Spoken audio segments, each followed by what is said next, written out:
As velas ardem baixo, os sinos soam ao longe, e Roma segura a respiração.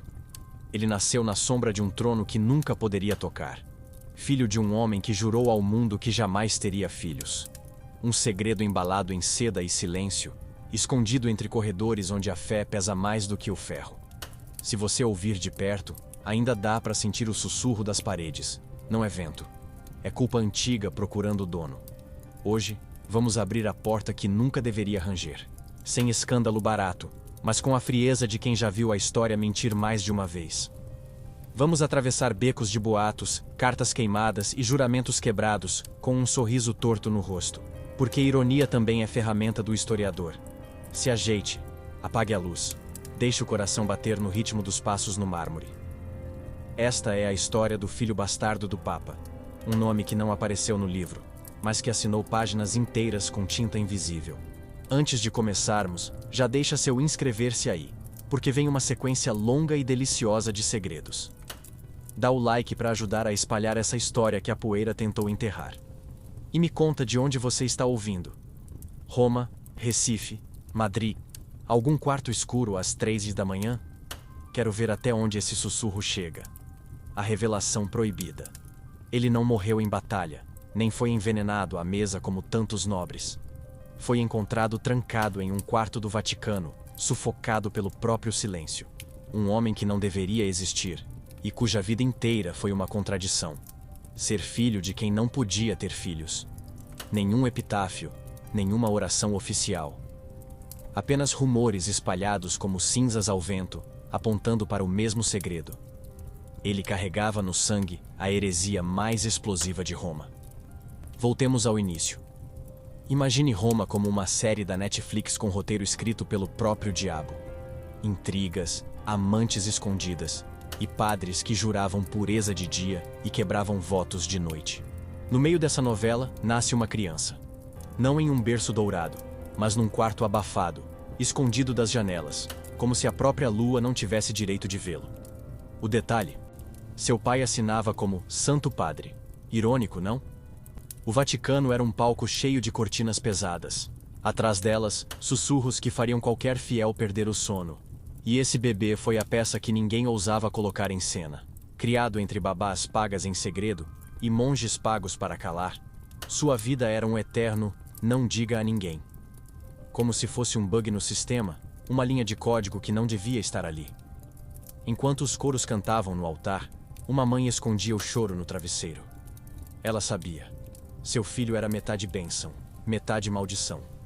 Não podia contar com o pai oficialmente, mas também não podia apagá-lo. O resultado? Uma criança crescendo como sombra ambulante, herdeiro de um trono espiritual que jamais teria lugar para ele. E Roma, essa senhora fofoqueira, sabia. As tavernas respiravam rumores, os corredores cochichavam em latim. E até o mendigo que dormia na escadaria da basílica tinha ouvido falar do bambino proibido. Era um segredo coletivo, como aqueles que todo mundo finge que não sabe, mas adora repetir depois de um gole de vinho barato. O menino crescia cercado de cruzes e velas, mas sem sobrenome oficial. Para uns, ele era só um bastardo qualquer. Para outros, um risco político tão perigoso quanto um barril de pólvora esquecido na sacristia. No fundo, ele era os dois ao mesmo tempo. E isso o condenava a viver entre duas realidades. Parte da santidade, parte da lama.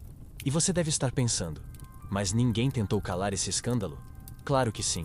Roma nunca foi boa em admitir pecados, mas sempre foi especialista em abafar pecadores. Guardas pagos para acompanhar testemunhas, cartas queimadas antes de irem para os arquivos, e um controle tão rígido que faria qualquer agência de inteligência moderna parecer amadora. Só que segredo demais cria rachadura, e as paredes do Vaticano, mesmo grossas, não conseguem segurar o peso da carne. A cada missa, a cada sermão inflamado sobre moralidade, alguém no fundo da igreja ria por dentro, lembrando que o homem no altar tinha deixado um filho escondido no mundo. É aí que mora a tragédia. Não é apenas a hipocrisia, mas o contraste brutal. Pregar castidade com uma mão e embalar o bastardo com a outra. Como se a fé fosse um figurino de teatro, vestido diante do público e rasgado nos bastidores. O menino era a prova viva desse figurino mal costurado. Ele cresceu ouvindo sermões sobre pureza, mas sua própria existência era o maior pecado contra ela. Carregava nos olhos a ironia do destino. Quanto mais o Vaticano tentava escondê-lo, mais ele se tornava uma lenda. Porque segredos, diferente de santos, não gostam de altares, gostam de tavernas, becos e cochichos. E assim chegamos ao fim antes do começo. O homem sufocado no quarto não foi apenas vítima de intriga, mas da própria condição de ter nascido onde não devia. Não era um simples mortal. Era a falha exposta em um sistema que se vendia como perfeito. E se a pergunta que ecoa é: quem era a mãe? Não se apresse. Porque para entender essa história, precisamos voltar aos bastidores e conhecer as mulheres que ousaram amar papas. Um risco que custava não só reputações, mas vidas inteiras. Mas antes de entrarmos nesse quarto secreto do passado, me diga: você teria coragem de ser amante do homem mais poderoso da igreja? A Corte do Silêncio. Ele não morreu em praça pública, nem foi arrastado por cavalos diante da multidão. Morreu no esquecimento, dentro de uma cela improvisada, depois de ter ousado contar o segredo que todo mundo já sabia, mas ninguém podia repetir: que o Papa tinha um filho. Não houve julgamento, nem confissão final.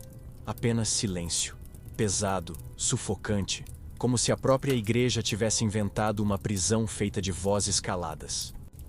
Voltemos ao que antecedeu esse final. O Vaticano era mais do que uma fortaleza de pedra. Era um bunker de informações. Ali, cada boato valia mais do que um evangelho, e cada segredo era guardado com a mesma devoção que relíquias de santos. Só que enquanto as relíquias ficavam em altares, os segredos ficavam enterrados nos corredores escuros. Quem ousasse repeti-los em voz alta era corrigido antes que pudesse completar a frase. A corte papal funcionava como uma máquina de abafar escândalos. Testemunhas eram subornadas com cargos, monges problemáticos eram enviados para missões distantes e mulheres envolvidas simplesmente desapareciam do mapa, como se a Terra tivesse engolido suas existências. Uma espécie de versão medieval do botão mute das redes sociais. Só que aqui, o cancelamento era vitalício. Imagine a cena. Tavernas fervendo de rumores, mas do lado de dentro do Vaticano, um silêncio teatral.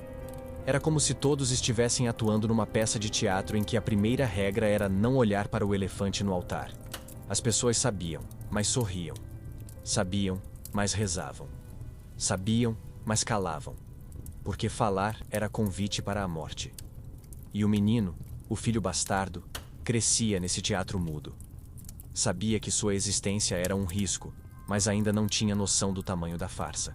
Ele era o segredo aberto mais perigoso da cidade.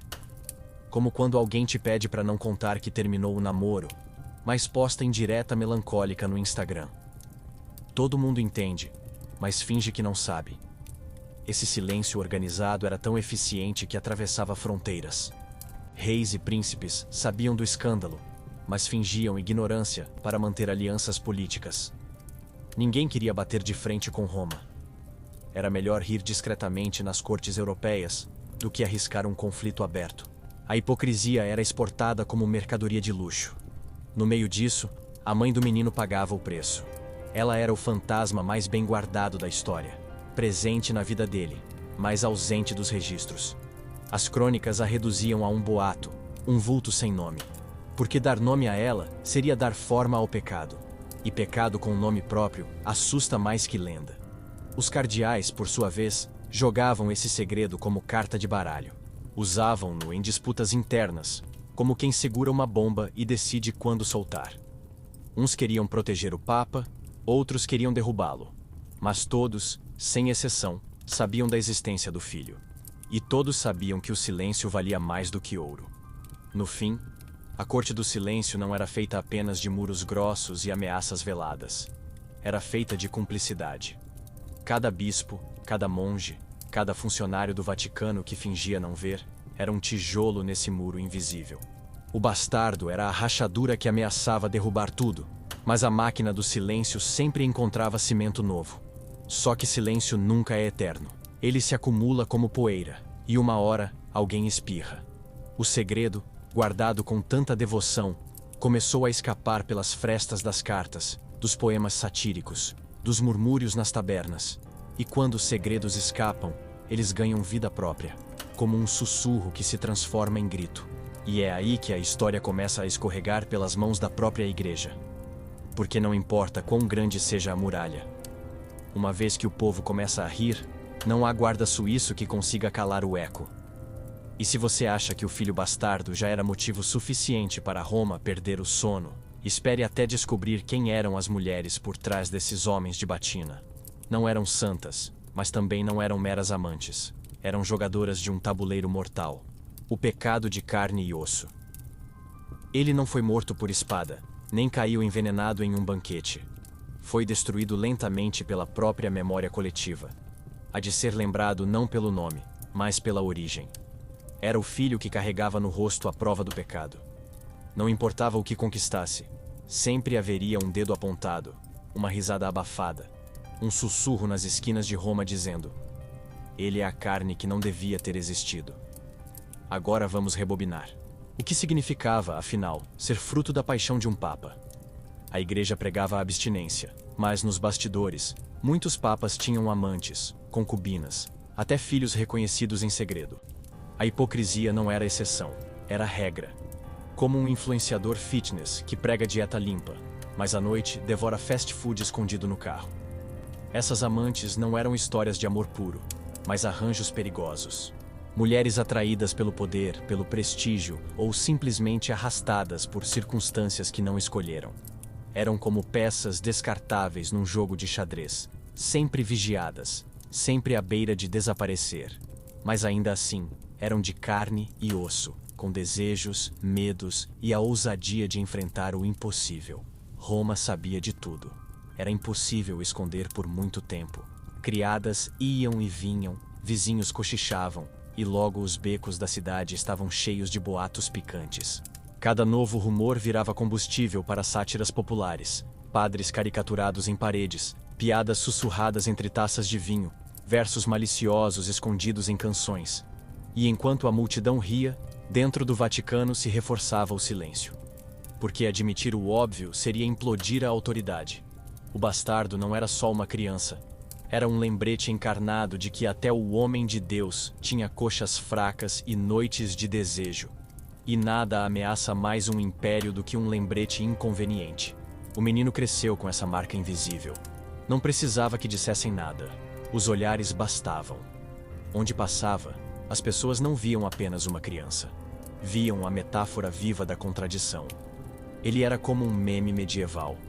Circulava nas bocas, era usado como piada e nunca poderia se apagar. E a mãe? Essa mulher carregava duas cruzes, a da paixão proibida e a do abandono. Muitas vezes, ela era retratada como pecadora, tentadora, a Eva que derrubou o Papa do paraíso. Mas quem se importava em ouvir sua versão? Em Roma, sempre era mais fácil culpar a mulher, tradição que, convenhamos, a humanidade nunca abandonou de fato. A cada sermão inflamado contra os prazeres da carne, o menino ouvia ecos do próprio nascimento. Era como se toda a igreja pregasse contra ele. Fujam da tentação, dizia o padre. E lá estava ele, sentado no fundo, representando exatamente aquilo que todos deviam temer. Uma criança transformada em doutrina. O pecado de carne e osso não era uma teoria, era um rosto. E quanto mais tentavam escondê-lo, mais evidente se tornava. Não havia muralha capaz de impedir que a cidade murmurasse. Não havia oração capaz de apagar a mancha de sangue que escorria invisível por trás da mitra papal. E assim, chegamos de novo ao paradoxo. Enquanto o Papa pregava sobre renúncia, seu filho se tornava a prova viva de que a carne sempre vence a batina. E esse contraste, por mais que tentassem enterrar, sempre voltava a assombrar. Mas se o nascimento já foi um escândalo, o que aconteceria quando esse menino crescesse? Quando deixasse de ser apenas um segredo de alcova e passasse a disputar espaço no jogo de poder de Roma? Prepare-se, porque na próxima parte, o bastardo deixa de ser um bebê escondido e começa a ser visto como aquilo que mais apavorava o Vaticano. Um herdeiro com coroa invisível. Bastardo com coroa invisível. Ele não morreu como anônimo qualquer. Foi assassinado à traição, no meio da noite, envenenado por mãos que sorriram antes de servir o vinho. E não foi porque roubou, guerreou ou traiu seu povo. Foi porque carregava no sangue uma coroa que não poderia jamais usar. Um título sem nome, um trono sem assento. O bastardo do Papa não precisava levantar armas para ser considerado ameaça. Bastava existir. Voltemos à sua juventude. Quando deixou de ser apenas um menino escondido, Roma começou a enxergá-lo como um perigo ambulante. Não porque tivesse exércitos, mas porque era herdeiro de um sobrenome impossível. Imagine o peso. Filho do homem mais poderoso do mundo cristão, mas condenado a não ter identidade oficial. Era como nascer com um crachá VIP para o inferno. Acesso garantido a todos os lugares, mas sem cadeira reservada em nenhum. Os nobres cochichavam em banquetes. As cortes europeias trocavam cartas cifradas. Para uns, ele era um trunfo político, a arma perfeita contra o Vaticano. Para outros, era um fardo que precisava desaparecer. Mas todos, sem exceção, sabiam que aquele jovem carregava algo mais valioso que ouro: a possibilidade de abalar a santidade fabricada da igreja. E o rapaz crescia, observando. Sabia que não podia reivindicar nada oficialmente, mas também entendia o quanto seu sangue assustava os poderosos. O simples fato de existir fazia cardeais suarem frio. Era como uma senha proibida, um código que ninguém queria digitar, mas todos temiam.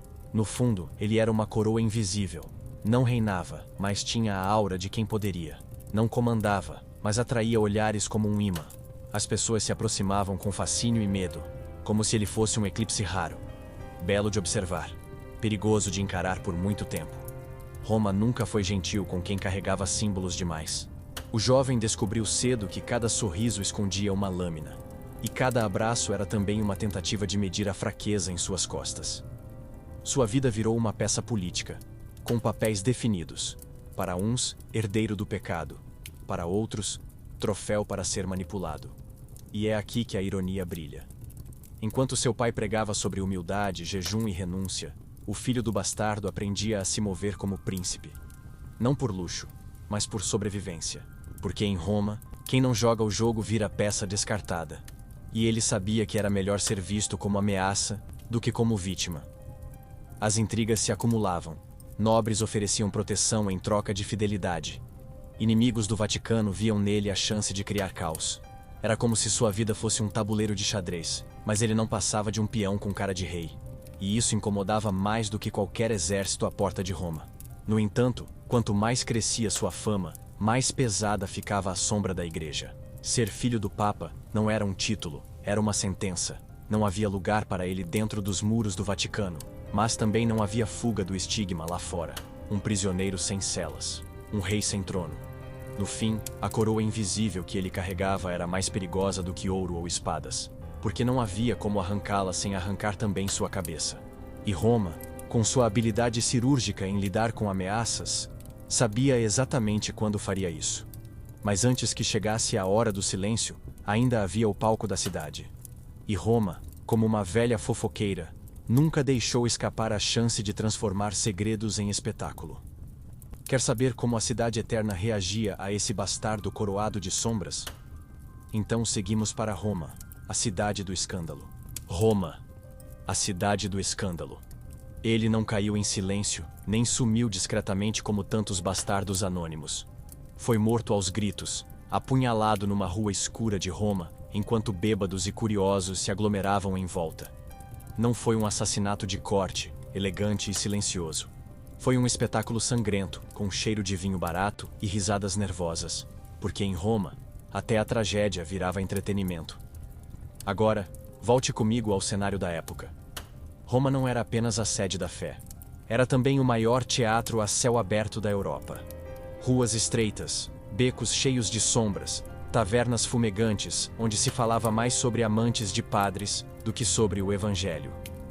O bastardo do Papa não era só um segredo. Era a fofoca favorita da cidade. Cada esquina tinha um coro diferente. Menestréis cantando versos satíricos sobre a criança do altar. Bêbados improvisando piadas sobre castidade. E donas de casa repetindo boatos como se fossem receitas de pão. O nome dele, nunca escrito em livros oficiais, circulava em murais clandestinos, como grafites anônimos que desafiavam a censura. Era impossível conter a cidade. Enquanto dentro do Vaticano reinava a cortina de silêncio, Fora dele, Roma pulsava como uma feira de escândalos. Se o Papa era o ator principal no altar, o bastardo era o vilão favorito das ruas. E quanto mais tentavam apagá-lo, mais a cidade se divertia em reinventar a lenda. O jovem crescia nesse palco. Não precisava de coroação oficial. A própria cidade lhe dava um trono invisível. Era tratado como personagem de tragédia. Metade admirado, metade ridicularizado. Ele andava pelas ruas sabendo que os olhares eram flechas. Alguns de inveja, outros de devoção, mas todos armados. E Roma tinha essa mania cruel: transformar vidas em espetáculos. O bastardo não escapava. Onde passava, era seguido por sussurros, risadas abafadas, olhares de julgamento. Era como viver em um reality show sem câmeras, onde cada gesto era analisado, cada rumor amplificado, cada passo transformado em piada. Mas não era só brincadeira. Por trás da sátira, havia perigo real. Cada piada era também uma arma política. Cada música uma acusação velada. Os inimigos do Papa se alimentavam dessa energia, usando o riso como ferramenta de destruição. E a cidade, sem perceber, ajudava a serrar o trono da própria igreja. Roma respirava escândalo como respira incenso. Para o povo, o bastardo não era só um filho ilegítimo. Era a prova viva de que até o homem mais santo podia ter os mesmos vícios que qualquer plebeu. E isso, para a fé, era mais letal que qualquer espada. No meio desse caos, o jovem aprendeu a dançar entre os dois mundos. Jogava com os rumores, ria das sátiras, mas também carregava a angústia de ser visto como caricatura de si mesmo. Não havia descanso. Até seu silêncio era interpretado como confissão. E se dentro das igrejas Roma cantava hosanas, nas ruas ela gargalhava com escárnio. O contraste era tão violento que parecia que duas cidades diferentes dividiam o mesmo espaço: a Roma da fé oficial e a Roma da malícia popular.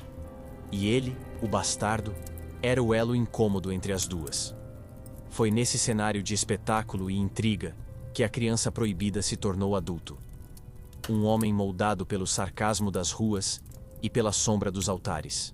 Um herdeiro sem nome que carregava nos ombros não apenas um segredo, mas a zombaria de uma cidade inteira. E se as ruas já eram cruéis com ele, imagine como seria a infância de alguém que cresceu sabendo que era fruto de um pecado que não podia ser confessado.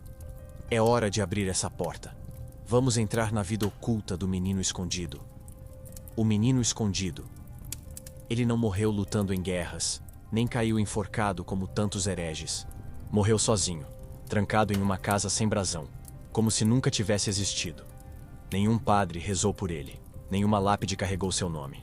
Apenas um corpo esquecido, soterrado pela mesma sombra que o perseguiu desde o berço. Há de ser filho de quem não podia ser pai. Agora vamos ao começo. A infância dele não foi feita de contos de fadas, mas de corredores escuros e portas fechadas. Enquanto outras crianças brincavam nas ruas, ele era mantido escondido, como um segredo maldito.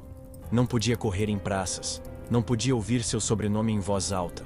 Era criado entre frestas, como se fosse uma carta que nunca deveria ser aberta. Imagine a cena. Um quarto pequeno, velas acesas, uma mãe que chora baixinho enquanto embala o filho. O mundo inteiro lá fora fervendo, e ali dentro, a solidão de um menino condenado a viver sem identidade. Até os brinquedos eram improvisados, porque nada podia chamar atenção. O luxo do pai não chegava até ele. O que chegava era o peso da vergonha. Esse era o paradoxo. Era filho do homem mais poderoso do mundo cristão, mas vivia como órfão. Não havia medalhas, nem títulos, apenas um muro invisível separando-o do altar. Cresceu aprendendo que seu maior erro não foi feito por ele, mas herdado no sangue. Era o lembrete vivo de uma noite de desejo proibido. E Roma, cruel como sempre, sabia. Os vizinhos cochichavam, os criados observavam, os becos comentavam.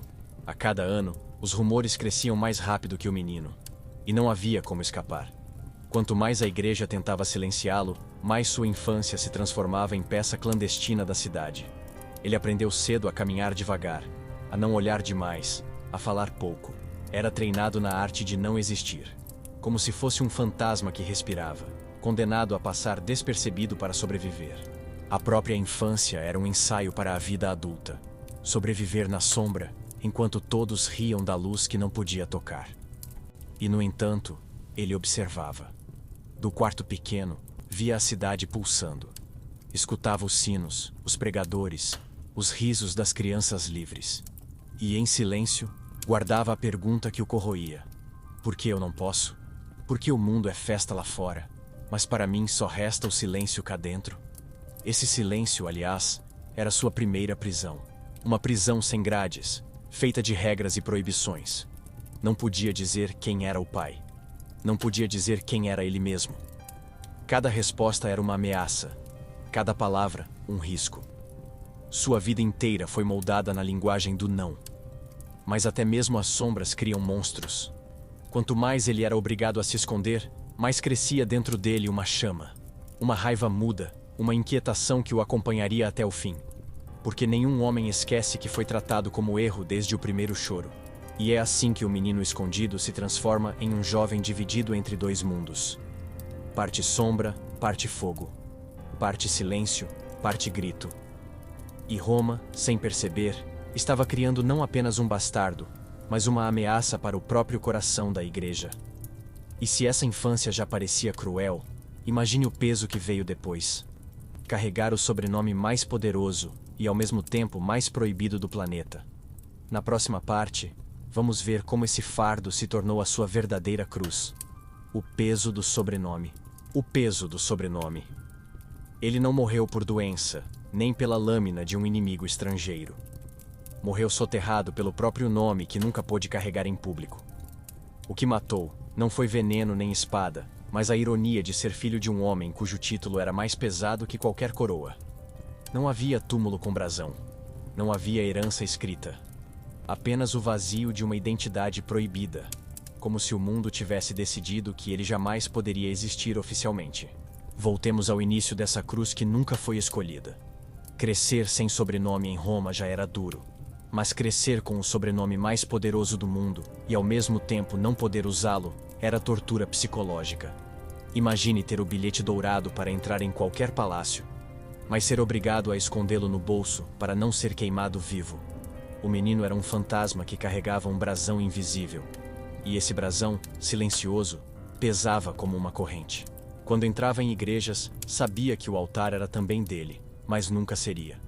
Quando olhava para nobres, sabia que seu sangue valia mais do que muitos títulos, mas ninguém o reconheceria. Era um paradoxo cruel. Príncipe sem coroa, filho sem pai, nomeado sem nome. Roma, como sempre, adorava esse espetáculo. Para os nobres, ele era ameaça. Para o povo, era piada. E para ele mesmo, era dor. Cada boato carregava seu nome, mesmo quando fingiam não dizê-lo. Cada riso nas tavernas lembrava: você é bastardo. Não importava o quanto se calasse, o eco de sua origem sempre falava mais alto. E a igreja? Ah, a igreja sabia que cada sílaba de seu nome era dinamite. Se ele fosse reconhecido, derrubaria dogmas, explodiria a narrativa da pureza papal. Então, fizeram o que sempre souberam fazer. Apagaram. O jovem virou um nome riscado, uma existência em notas de rodapé, como um borrão de tinta que mancha o pergaminho, mas não pode ser apagado sem rasgar a página. Mas por mais que tentassem, o sangue não mente. Os olhos dele refletiam a mesma fisionomia do pai. O andar, os gestos, até o jeito de olhar as pessoas carregava aquela sombra papal. Era como se sua própria carne gritasse um sobrenome que a boca não podia pronunciar. E isso, para quem o via, era prova demais. O peso do sobrenome não se media em letras. Media-se em medo. Nobres evitavam dizer, cardeais evitavam olhar, e até criados evitavam comentar. Era como carregar no peito uma bomba relógio que poderia explodir a qualquer momento. Bastava alguém ousar ligar os pontos. E esse silêncio coletivo moldou sua personalidade. Aprendeu cedo a rir de si mesmo, a ironizar sua própria condição. Porque se o mundo já o via como piada, melhor rir antes que os outros rissem primeiro. Um humor ácido, corrosivo, que se tornaria sua maior arma contra a hipocrisia que o sufocava. Era esse jogo de identidade que o transformava em lenda. Para uns, era apenas o filho do pecado. Para outros, era a prova viva de que a igreja era feita de homens falhos, não de santos. E para ele, era uma cicatriz que nunca fechava. Mas como toda cicatriz, também servia de lembrança. O peso do sobrenome o empurrava para frente, como se dissesse: você não nasceu para o anonimato, mesmo que eles tentem te enterrar nele.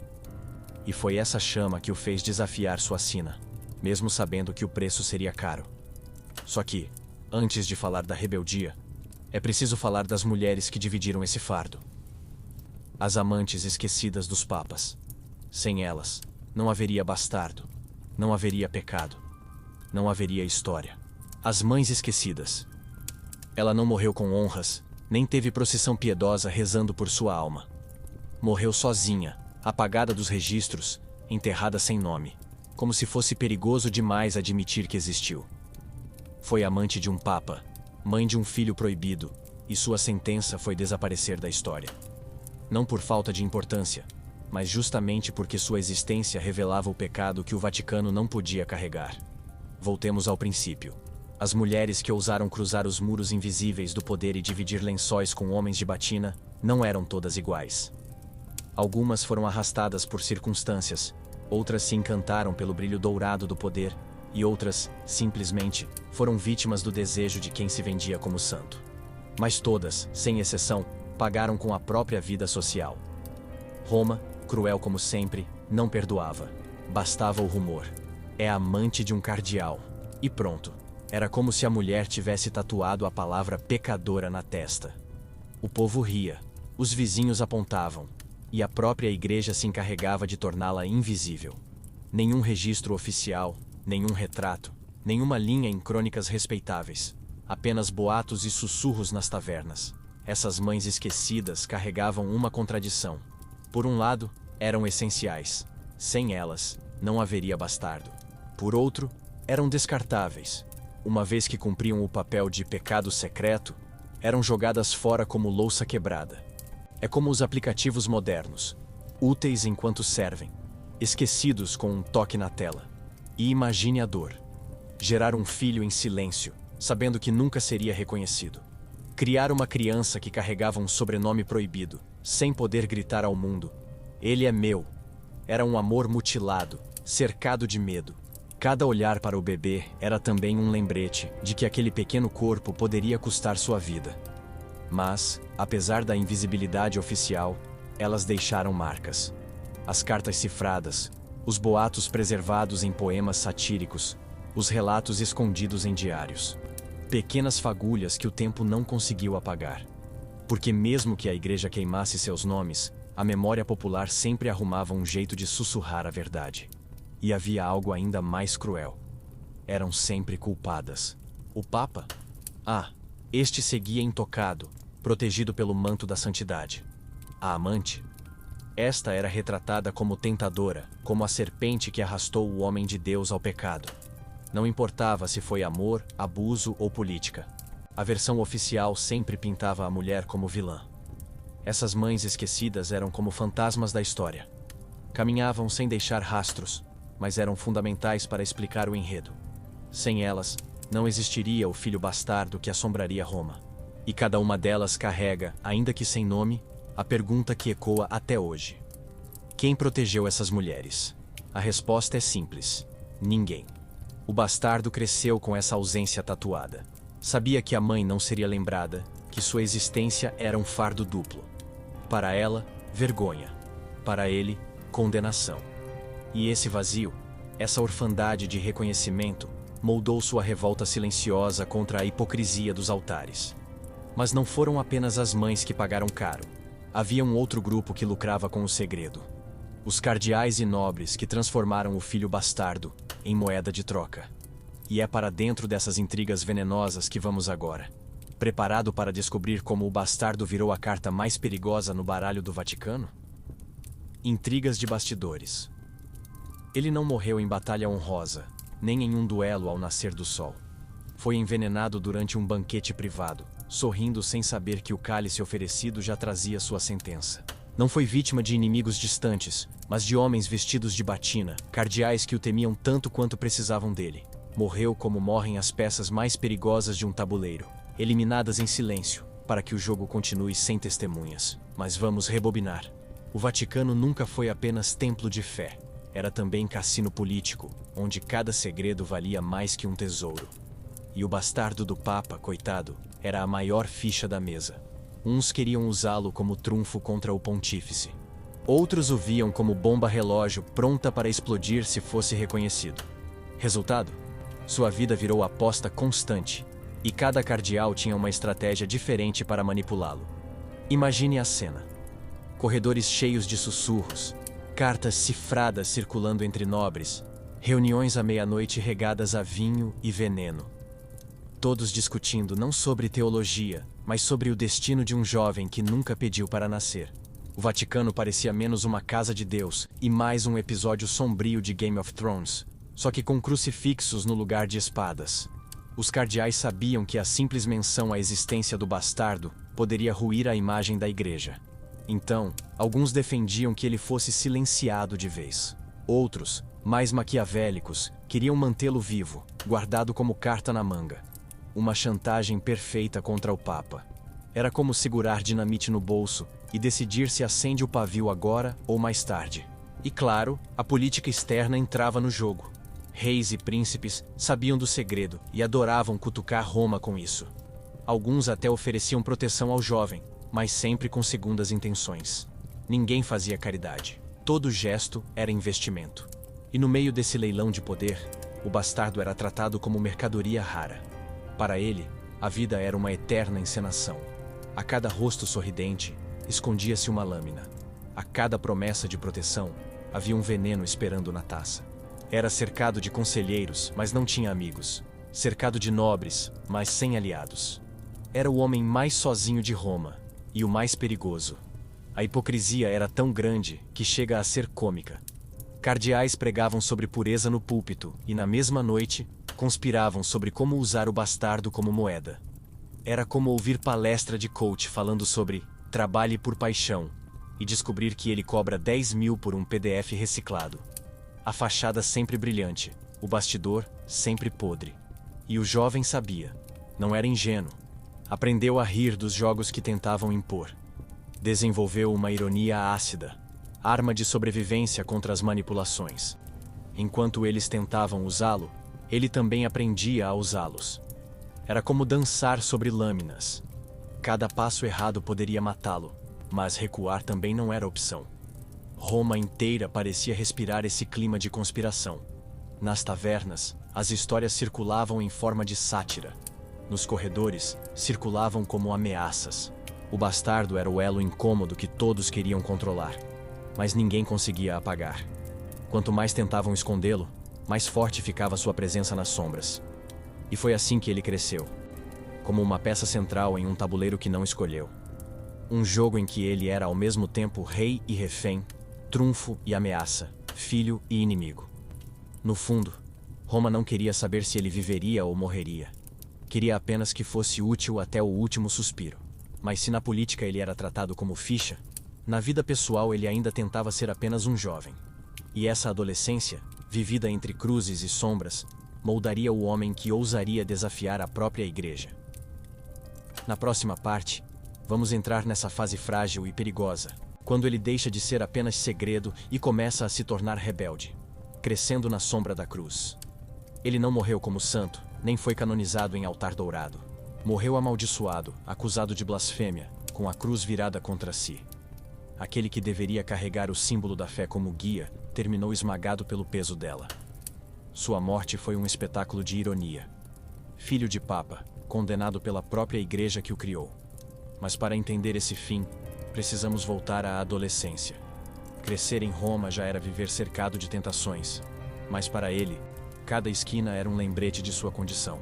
Enquanto outros jovens tinham sobrenome, herança e futuro, ele carregava apenas um silêncio sufocante.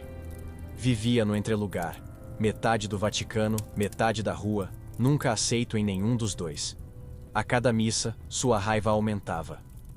Ouvir sermões sobre castidade e pureza enquanto sabia de onde tinha vindo, era como assistir a um político corrupto falando de honestidade. Ele ria por dentro, um riso amargo, que logo se transformaria em cinismo.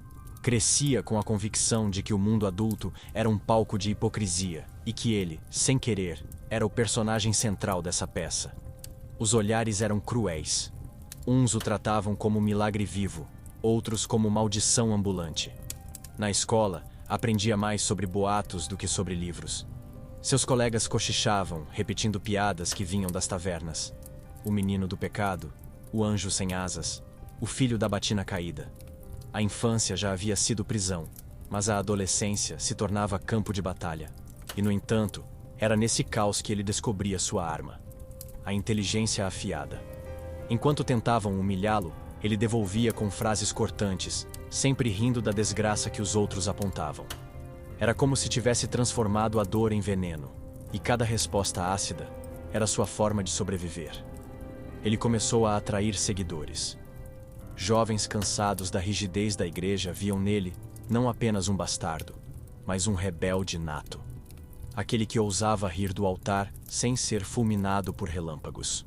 Aos poucos, se tornou uma espécie de símbolo secreto, não oficial, mas perigoso, porque símbolos, mesmo escondidos, são mais fortes que dogmas. Roma, como sempre, reagia com ironia. Para uns, ele era só uma piada ambulante. Para outros, um profeta invertido, alguém que expunha a podridão do Vaticano apenas existindo. E para a igreja, ele era um risco em crescimento, um lembrete de que nenhum muro de silêncio consegue conter a fúria da juventude.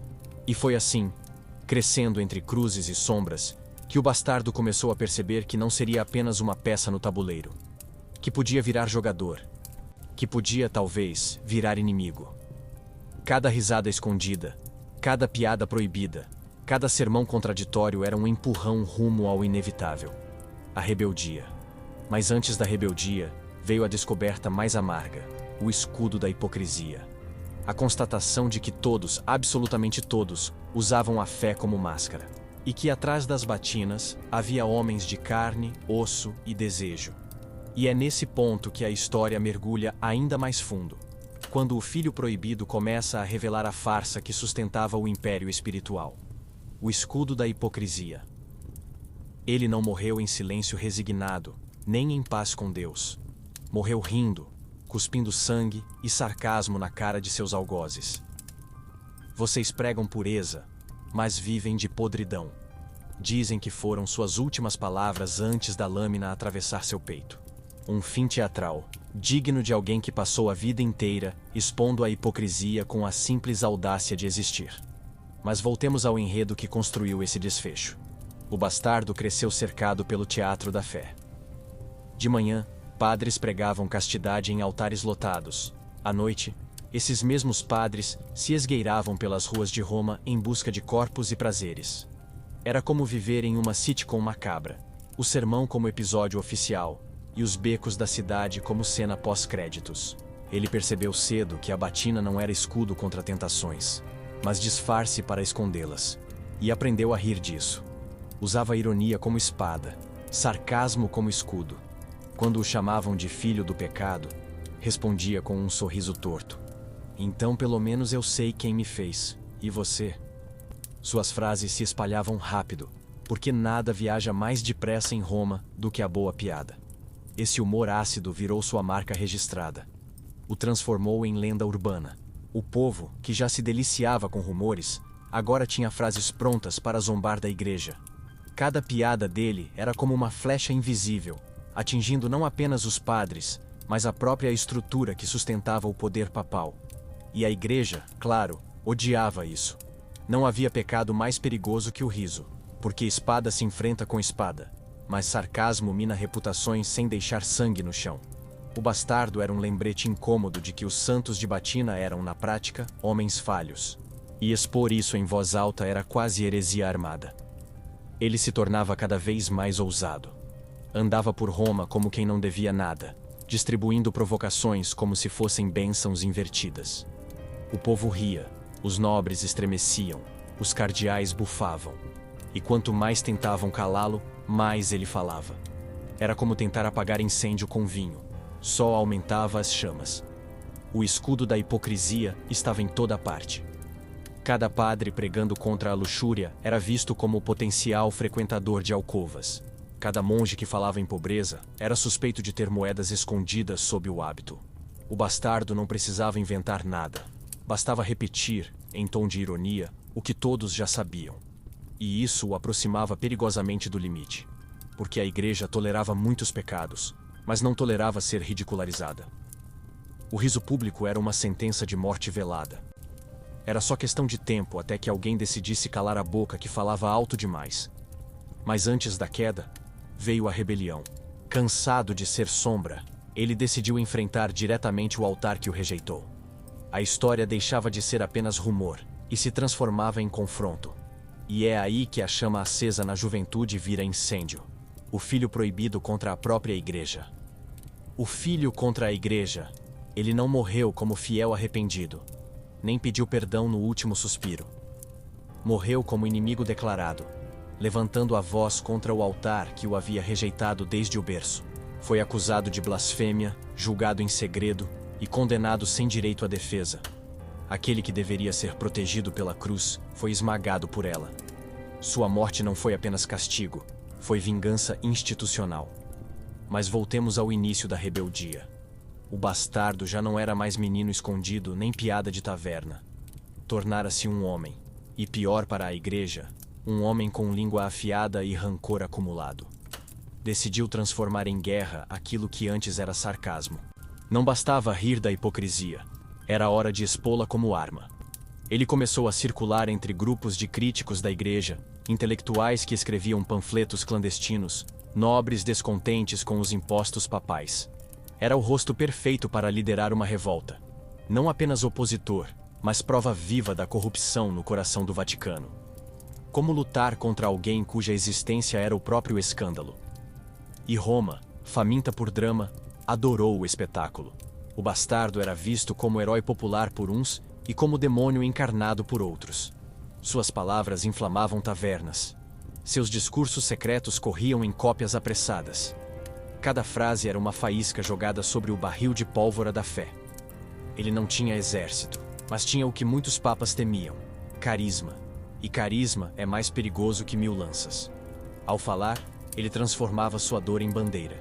Não era apenas um bastardo buscando vingança pessoal.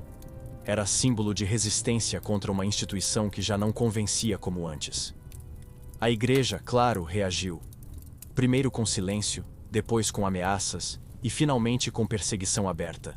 Mas quanto mais tentavam apagá-lo, mais ele brilhava nas sombras. Era como tentar esconder fogo em um celeiro.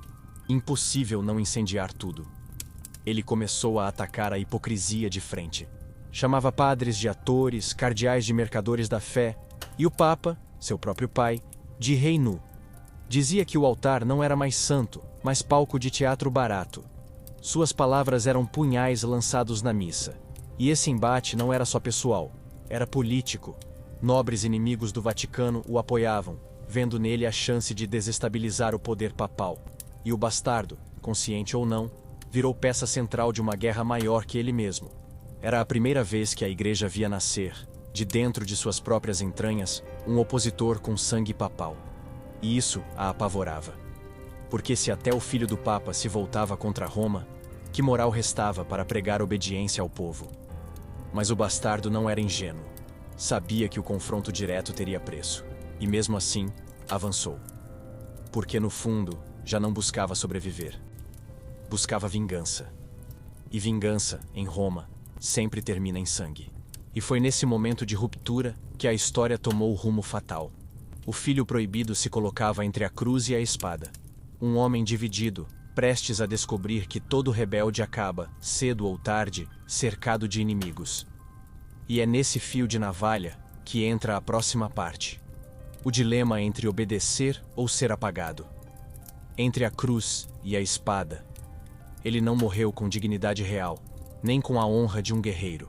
Morreu encurralado, sem aliados, entre soldados enviados pelo próprio Vaticano e nobres que haviam se cansado de usá-lo como carta de jogo. Foi caçado como fera, cercado em uma capela abandonada, ajoelhado diante da cruz que nunca o aceitou. Seu último olhar foi de desprezo, não para os homens que o mataram, mas para o símbolo que sempre o traiu. Mas antes desse desfecho, o conflito já estava desenhado. O bastardo vivia dividido entre duas forças. De um lado, a cruz, símbolo da fé que nunca o acolheu. De outro, a espada, símbolo da violência que sempre o ameaçava.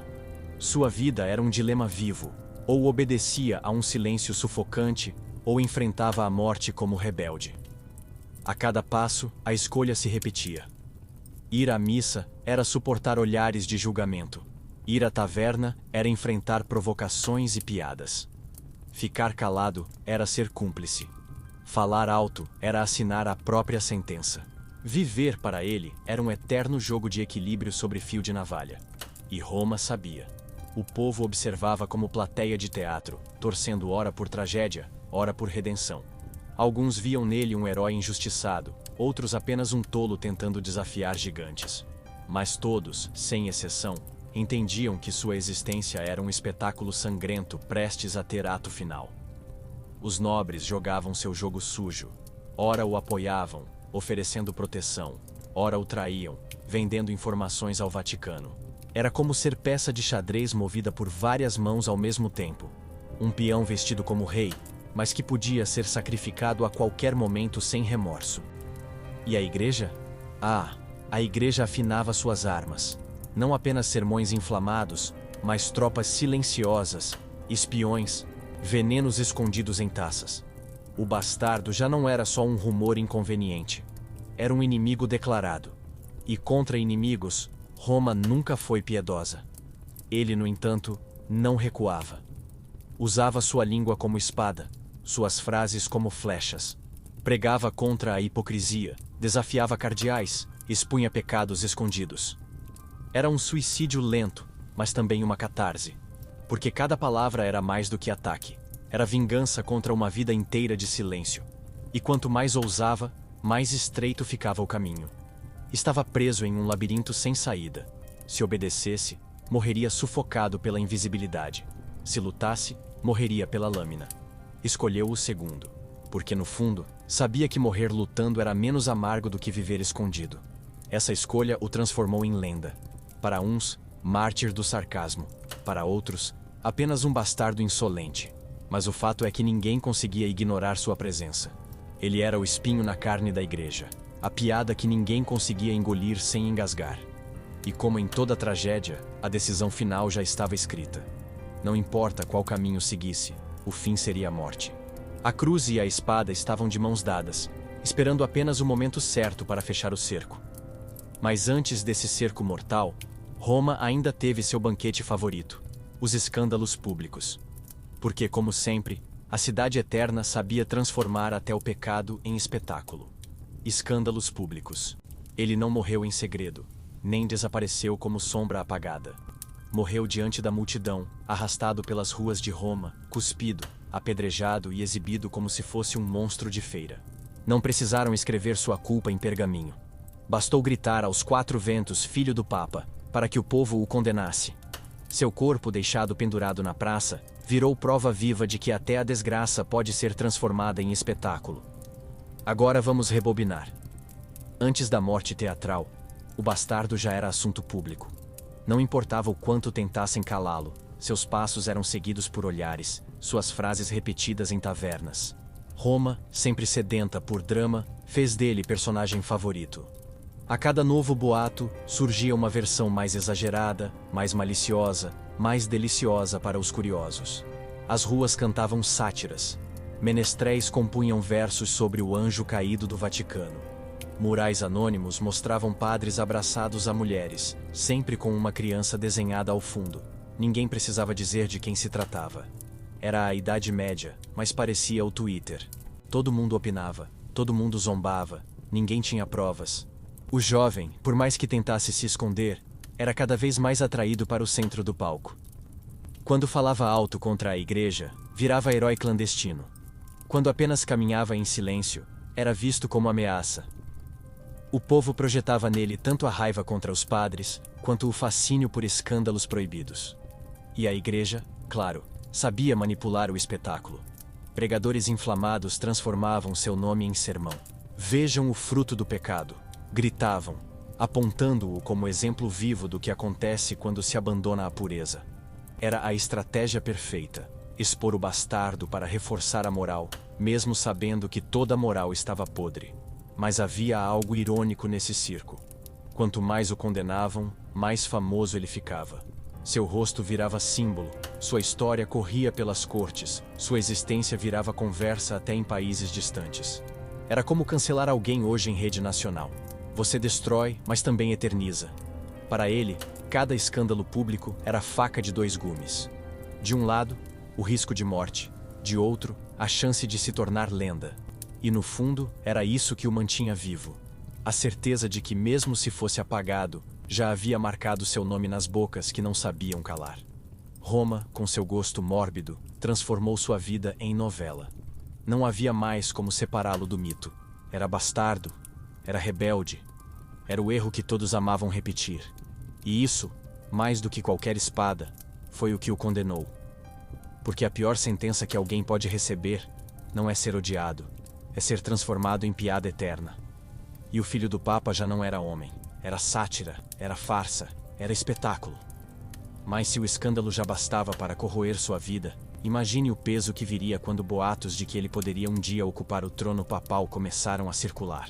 É para esse delírio perigoso que vamos agora. A ideia impossível do bastardo no trono de Pedro. O bastardo do trono de Pedro. Ele não morreu apenas como herege. Morreu como ameaça de usurpador, acusado de sonhar alto demais. Seu corpo foi lançado numa vala comum, mas o rumor que o matou foi muito maior. O sussurro de que um dia poderia se sentar no trono de Pedro. Não havia prova, não havia plano escrito. Bastava o medo. O simples pensamento de um bastardo coroado como Papa já era veneno suficiente para que Roma assinasse sua sentença. Voltemos ao início dessa ideia impossível. Roma é uma cidade que adora transformar boato em profecia. Bastou alguém, em uma taverna, levantar a taça e dizer: "E se o filho do Papa virar Papa também?" Para que a imaginação coletiva enlouquecesse. Era a piada favorita da cidade, mas também o pesadelo mais íntimo do Vaticano. Imagine a cena. Cardeais suando frio só de ouvir a hipótese. Reis e príncipes cochichando em cartas secretas. Nobres calculando alianças. De repente, aquele bastardo desprezado deixava de ser piada de taverna para se transformar em ameaça política real. Porque todo rumor, quando repetido 1000 vezes, vira possibilidade. E o jovem, claro, soube jogar com isso. Nunca disse claramente que queria o trono, mas também nunca negou. Andava pelas ruas com um meio sorriso, como quem diz, talvez sim, talvez não. Esse silêncio estratégico era sua arma. Deixava os poderosos em paranoia constante. A cidade, sempre sarcástica, transformou o boato em sátira. Poemas falavam de um papa que teria filhos oficiais. Canções zombavam da nova dinastia papal. Quanto mais a igreja tentava desmentir, mais engraçado ficava. Era como tentar apagar meme na internet. Quanto mais você reclama, mais ele viraliza. Mas por trás do riso havia medo verdadeiro. Se o bastardo conseguisse aliados certos, se conquistasse apoio de reis ou do povo, poderia de fato reivindicar poder. Não o trono de Pedro, talvez, mas um trono qualquer. E isso já seria suficiente para manchar a autoridade papal. O Vaticano não podia permitir que a imaginação popular chegasse tão longe. A simples ideia já era heresia. O filho ilegítimo de um papa reinando sobre Roma. Isso não era apenas escândalo, era apocalipse institucional. E apocalipses, como sabemos, não são negociados, são eliminados. Mas quanto mais tentavam apagá-lo, mais vivo ficava o rumor. Ele já não era apenas o bastardo do pecado, era o fantasma de uma possibilidade. E fantasmas, ao contrário de homens, não podem ser mortos. E foi esse fantasma que condenou sua vida adulta.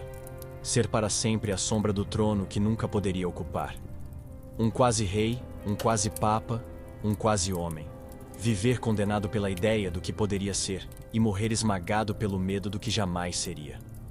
Mas o que acontece com alguém que vive sob esse peso? Ele enlouquece, se resigna ou transforma sua vida em vingança? No caso dele, a resposta foi amarga. Pagar sozinho o preço do segredo. E é esse preço, feito de sangue e silêncio, que vamos abrir na próxima parte. O preço do segredo. Ele não morreu como mártir celebrado, nem como vilão com estátua derrubada em praça pública. Morreu como fardo, como peso insuportável de um segredo que nunca lhe pertenceu, mas que devorou cada fragmento de sua vida. Foi enterrado sem nome, sem honra, sem epitáfio, como se apagar a lápide fosse suficiente para apagar a vergonha. Mas o que realmente o matou não foi a lâmina, nem o veneno. Foi o silêncio forçado que transformou cada respiração em confissão não permitida. O preço do segredo começou cedo. Desde criança, ele aprendeu que sua identidade era crime. Enquanto outras crianças brincavam de inventar histórias, a dele já estava escrita com tinta invisível. Não fale, não conte, não revele. A vida dele foi uma lista de proibições, como se a própria existência fosse manual de conduta. Viver era, essencialmente, obedecer ao silêncio. E esse silêncio, como qualquer prisão, corrói de dentro para fora. A mãe carregava a mesma maldição. Não podia dizer quem era o pai do filho, não podia assumir a paixão, não podia reivindicar nada. Era condenada ao anonimato, reduzida a fantasma em uma cidade que adorava fofocas. Roma sabia de tudo, claro, mas fingia não saber. E esse fingimento era a pior parte. Viver em uma mentira tão coletiva que parecia real. E conforme crescia, o peso aumentava. Não era apenas um segredo de família. Era um segredo político, uma bomba que podia explodir a qualquer momento. Cada pessoa que descobria sua origem era um risco. Um criado pago para se calar, uma freira afastada da cidade, um padre transferido para terras distantes.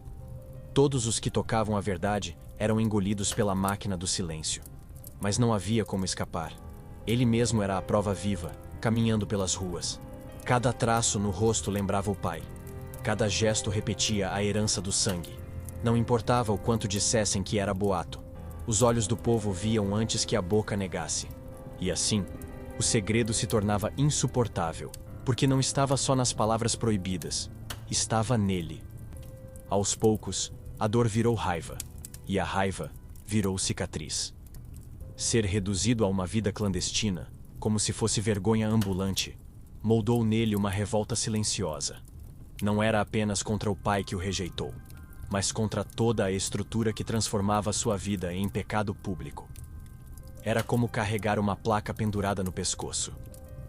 Prova viva de que a santidade é teatro. Roma alimentava essa ferida todos os dias. Uns riam, outros cochichavam, mas ninguém ignorava. E, ironicamente, quanto mais a igreja tentava apagar o bastardo, mais o povo falava dele. Quanto mais tentavam matar o rumor, mais ele crescia. E no meio dessa engrenagem de fofoca e silêncio, ele se via esmagado. O preço não era apenas social, mas psicológico. Ser lembrado sempre como erro, nunca como homem. E aqui mora a tragédia maior. Não houve escolha. Não pediu para nascer, não pediu para ser filho de quem era, não pediu para ser guardado como segredo de Estado, mas a história nunca perguntou o que ele queria. Jogou-lhe o papel de bastardo, e bastardo ele foi até o fim. O preço? Viver como sombra, morrer como farsa, ser lembrado como escândalo. O segredo que o sufocou não era apenas dele, era do Vaticano inteiro. Ele carregava nos ombros a hipocrisia coletiva de uma instituição que pregava pureza, mas vivia de desejos escondidos. E quando alguém carrega o pecado de todos, não há futuro possível.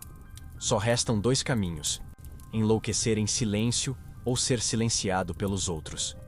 E o que o torna ainda mais fascinante é que, mesmo tentando apagar sua memória, o segredo sobreviveu.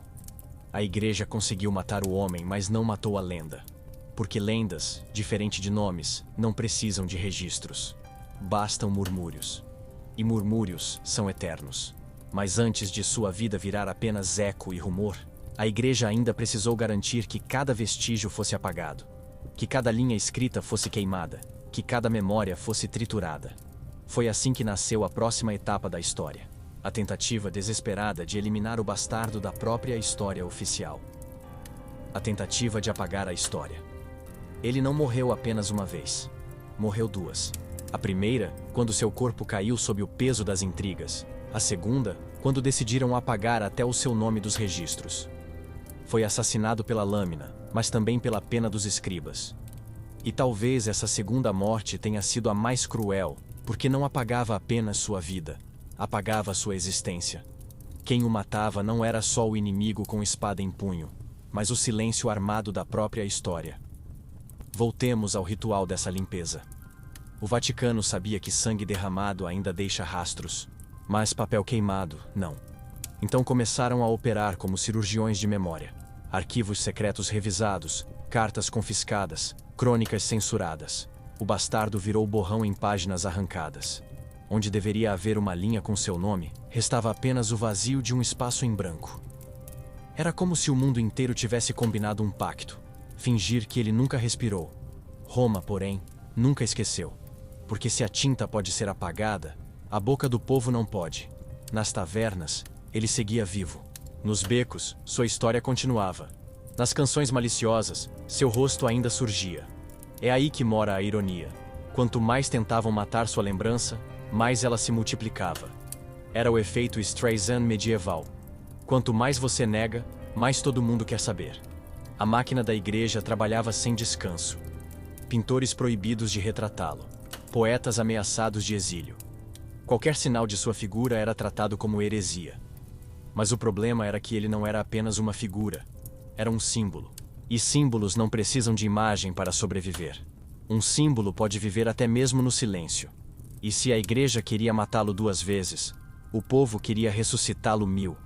Cada versão do rumor crescia com novos detalhes. Uns diziam que ele conspirava com reis. Outros que havia filhos dele escondidos. Havia até quem jurasse que não tinha morrido, mas fugido para longe, aguardando a chance de voltar e tomar vingança. A cada boca que repetia, o mito crescia, e a tentativa de apagá-lo só servia como combustível. A vida dele se tornava, ironicamente, mais poderosa na ausência.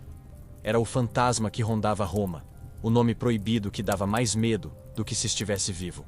Porque mortos se enterram, mas fantasmas se arrastam pelos corredores. E esse, em especial, arrastava-se dentro do próprio Vaticano. E o mais cruel, até os descendentes possíveis foram silenciados. Crianças arrancadas, famílias dissolvidas, linhagens inteiras apagadas. O bastardo não podia deixar raízes. Era como se quisessem não apenas arrancar a árvore, mas salgar a terra para que nada crescesse jamais. No entanto, há sempre rachaduras. Sempre uma carta perdida. Um relato sobrevivente. Um cronista ousado demais para ser silenciado. Graças a essas pequenas fagulhas, hoje falamos dele. Graças às falhas da máquina de apagar, o eco atravessou séculos. É a prova de que a história nunca obedece totalmente a quem tenta controlá-la. E é nesse eco que chegamos ao presente. O filho bastardo do Papa não vive mais como homem, nem como inimigo político, mas como lenda. Uma lenda incômoda, que insiste em sussurrar nos ouvidos da igreja até hoje. Vocês podem queimar os livros, mas não podem calar as gargalhadas de Roma. E é justamente nessa sobrevida que chegamos ao desfecho final. Não um fim de silêncio, mas um eco eterno que atravessa os séculos, zombando da própria tentativa de apagá-lo. O eco eterno. Ele não morreu no dia em que seu corpo caiu. Morreu 1000 vezes em cada página arrancada, em cada nome omitido, em cada silêncio cúmplice que o Vaticano impôs. Mas também nasceu 1000 vezes de novo, em cada piada repetida nas tavernas, em cada boato murmurando nos becos, em cada verso satírico que atravessou séculos. Ele não é só carne apodrecida em vala comum. É fantasma, mito, cicatriz da história. E fantasmas, ao contrário de homens, não obedecem ao tempo. Roma tentou esquecê-lo. O Vaticano tentou apagá-lo. Cronistas tentaram fingir que nunca respirou. Mas segredos não morrem, apenas mudam de forma. O bastardo do Papa virou lenda subterrânea, como o rio que corre escondido, mas continua alimentando o solo. A cada geração, o rumor ressurgia. Às vezes como sátira, às vezes como aviso, às vezes como ameaça velada. E é isso que mais incomoda. Porque a morte de um homem é simples. Difícil é matar uma ideia. E ele, mesmo sendo tratado como erro, virou símbolo. Símbolo da carne que vence a batina. Símbolo do desejo que rasga votos de castidade. Símbolo da hipocrisia que nenhuma muralha consegue conter. Ele era a prova de que santos também têm sombra. E sombra não desaparece com sermão. Nas ruas de Roma, seu nome virou riso. Nos corredores do Vaticano, virou medo. Para uns, caricatura de pecado. Para outros, lembrança incômoda de que poder e pureza nunca andaram de mãos dadas. Ele era, ao mesmo tempo, chacota popular e pesadelo institucional. Um homem que não governou nada, mas desestabilizou tudo apenas por existir. E hoje, séculos depois, ainda falamos dele. Não porque tenha deixado conquistas registradas, mas porque deixou um vazio gritante. E vazios, quando bem posicionados, ecoam mais alto que discursos. O filho bastardo do Papa não está em livros oficiais, mas está em cada dúvida que temos sobre a honestidade da fé institucional. Está em cada riso que explode quando a santidade é desmascarada. Esse é o verdadeiro eco eterno. Não um nome escrito em pedra, mas um rumor impossível de apagar. Um sussurro que atravessa gerações, zombando da tentativa de silenciamento. O bastardo pode ter morrido, mas sua sombra sobreviveu. E sombras, sabemos bem, são mais persistentes que luz. E aqui está a ironia final. Talvez ele não tenha sido rei, nem cardeal, nem papa. Mas conseguiu algo que nenhum deles conquistou: a eternidade no imaginário popular. Não como santo, não como governante, mas como piada incômoda que sobreviveu ao poder. Porque poder morre com o cargo, mas o riso sobrevive ao túmulo. E eu te pergunto, o que é mais imortal? A estátua de um papa esquecida em museu, ou o boato de que ele teve um filho bastardo que nunca desapareceu da boca do povo? Pense nisso, e me diga nos comentários. Você acha que a igreja realmente conseguiu apagar essa história? Ou apenas a transformou em lenda? O bastardo morreu, mas a farsa sobreviveu. O altar brilhou, mas a sombra riu mais alto. E no fim, talvez o verdadeiro trono não seja o de Pedro, mas o da memória popular. Aquele onde não senta quem governa, mas quem escandaliza. Porque a história, no fundo, nunca pertence aos que escrevem. Pertence aos que sussurram. Agora eu quero saber de você. Se a história fosse revelada em sua versão completa, você acha que mudaria algo na fé das pessoas? Ou só provaria o que todo mundo já desconfiava?